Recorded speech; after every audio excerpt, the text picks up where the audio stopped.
Il arrive, il est vrai, à l'homme d'être confus de ses péchés, de délaisser certaines mauvaises habitudes, avant d'être conscient de la puissance d'attraction de Jésus-Christ. Mais chaque tentative de réforme basée sur un désir sincère de bien faire est le résultat de cette puissance d'attraction. Une influence dont il ne se rend pas compte agit sur son âme, ranime sa conscience et amende sa conduite extérieure.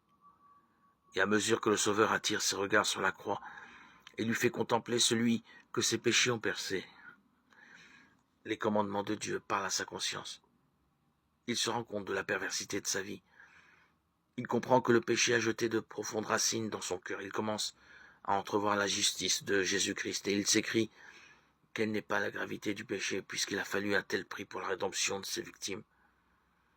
Tout cet amour, toutes ces souffrances, toute cette humiliation était-il nécessaire pour que nous ne périssions pas, mais que nous ayons la vie éternelle?